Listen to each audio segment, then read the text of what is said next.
separa de Jesus, de repente pode ser a nossa dúvida, como foi o caso de Pedro, ele duvidou, porque depois Jesus tomou pela mão, né, e disse, homem de pequena fé, por que duvidaste? Né? De repente o que nos separa de Jesus é uma coisa tão pequena, mas que causa um grande atraso na nossa vida, um grande embaraço na nossa vida. Amados, o cristianismo, ele não é pautado em ideologias. O cristianismo não é pautado em ciências ocultas. O cristianismo não é pautado em contos de fadas ou em mitos, como a mitologia grega, ou a mitologia gótica, ou outras mitologias que se conhecem por aí, né? O cristianismo, ele é pautado em um homem que fez toda a diferença quando decidiu nascer. Olha só, Jesus decidiu nascer. Quem é que decide nascer? Conhece alguém que já decidiu nascer? Né? Ninguém decide nascer. Né? O pai ou a mãe decide que vai ter um filho, mas o filho não decide nascer. Né? Mas Jesus decidiu nascer. Né? E, mais profundo ainda, decidiu morrer. Né? Não era um suicídio, não. Ele resolveu se entregar, né? Então, ele decidiu se entregar, ele decidiu morrer. Jesus mesmo disse, olha, a minha vida eu a dou, ninguém a tira de mim. Eu entrego a minha vida.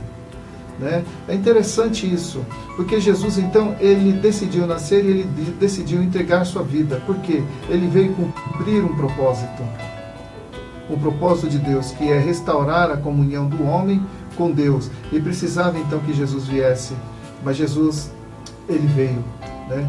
Ele tomou essa decisão. Então o cristianismo, ele é pautado nessas premissas de um homem que se fez carne, ou de um Deus que se fez homem. A verdade é essa, um Deus que se materializou, que se condicionou à estrutura humana, diz o livro de Filipenses, né? Que ele foi reconhecido em figura humana e se tornou obediente, assumiu a postura de servo e foi obediente até a morte e morte de cruz. Quando fala até a morte e morte de cruz, ou seja, Jesus, ele se deixou sentenciar à morte e ele também se identificou com o pior dos criminosos, porque naquela época a morte por crucificação era legada apenas a criminosos de grande periculosidade, vamos dizer assim.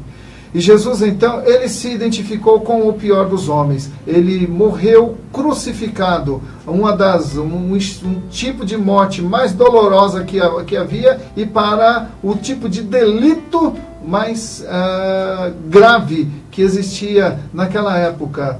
Tanto é que hoje, então, o poder da cruz pode alcançar o mais terrível dos homens. Não existe homem, não existe assassino, não existe ninguém que Jesus não possa alcançar. De repente alguém pode dizer, mas eu sou tão mau, eu sou tão ruim, eu já fiz tanta maldade, eu já fiz isso, já fiz aquilo. Olha, Jesus morreu como o pior dos pecadores, o pior dos criminosos, para que hoje você pudesse encontrar refúgio nele, para que hoje você pudesse encontrar esperança nele. Não há ninguém, não há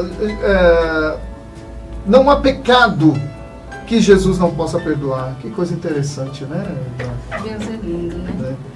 Não há pecado que Jesus não possa perdoar. Às vezes, o que separa você de Jesus, como no caso que separou Jesus de Pedro, foi a falta de fé dele. Mas o que separa você de Jesus, de repente, pode ser o seu pecado, você achar que não tem mais jeito, você achar que você já está condenado, você já cometeu tantos pecados, ou você não consegue largar o pecado. Mas eu digo uma coisa para você, querido, cristianismo é fé. E se você crer, você vai ver a glória de Deus se reproduzindo na sua vida. Jesus muda realidades. Amados, nós temos visto aí a psicologia entrando na igreja, tratando o pecado como patologia, como doença, e muitas vezes doença incurável. A psicologia, ela está tratando o pecado como uma doença, mas você sabe por quê? Porque quer tirar o fator pecado da existência humana. para te afastar de Deus. Porque o que te aproxima de Deus, deixa eu te falar uma coisa, o que aproxima você de Deus, primeiramente é a convicção de pecado. Você tem que ser convencido pelo Espírito Santo de que você é pecador. Se você não for convencido que é pecador, então você jamais se aproximará de Jesus e você vai estar fadado à condenação eterna. Que é isso que a Bíblia diz. Então a ciência, a psicologia, a psicanálise e tal, trata o pecado, fala, isso é distúrbio, não sei do que, distúrbio disso. Não, amado. A Bíblia trata tais distúrbios como pecado. Esses dias no debate Melodia a gente estava falando sobre psicopatia, né? Psicopata, olha, o psicopata tem uma explicação científica para o que ele faz? Tem, mas o que ele faz é pecado. Né? E se é pecado, carece da glória de Deus. Todos nós somos pecadores. A Bíblia diz que todos extraviaram e juntamente se fizeram inúteis. Não há quem faça o bem, não há nenhum sequer. Então, exatamente. Isso aí tem afastado, o pecado tem afastado o homem de Deus. Cada vez mais, a falta de perdão tem feito com que as pessoas fiquem doentes mesmo. Exatamente. E nessa geração, nesses tempos, amado, como o ser humano tem sido adoecido. Nós vivemos uma geração de pessoas doentes, né? E só que a principal doença é o pecado, porque nós estamos tratando o pecado como se o pecado fosse uma doença, né? Algo assim, isso é um distúrbio que a ciência ou a psicologia tem lá seus nomes, né? A Bíblia chama de pecado, tá, mano? Então, nós temos que nos dar conta disso. O que afasta você de Deus é o pecado. O que afasta você de Jesus é a sua falta de fé, de que Ele pode transformar sua vida, de que Ele pode mudar sua vida. Então não fica aí sofrendo à toa, não fica sofrendo sozinho, não. Jesus diz, olha, o ladrão, ou seja, o diabo, ele veio para roubar, matar e destruir, mas eu venho para que você tenha vida e tenha vida plena. Vida em abundância.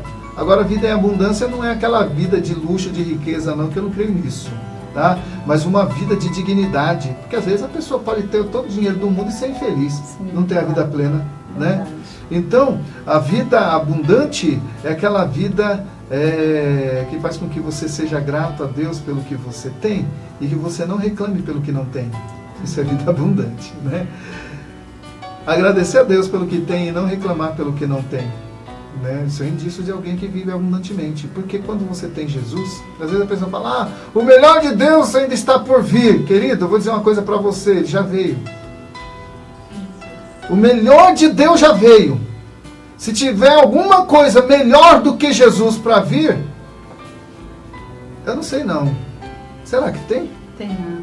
Ele já fez tudo por nós. João 3,16 é bem claro, né? Exatamente. Deus amou o mundo de tal maneira que deu seu Filho unigênito, para que todo aquele que nele crê não pereça, mas tenha a vida eterna. Esse é o melhor de Deus, para mim e para você. O que passar disso é bônus. Mas o melhor que Deus pode te dar é Jesus Cristo. E é presente de Deus, é de graça, você não paga nada. Né? Você não precisa pagar para ter Jesus. Amém, amados? Deixa eu ver se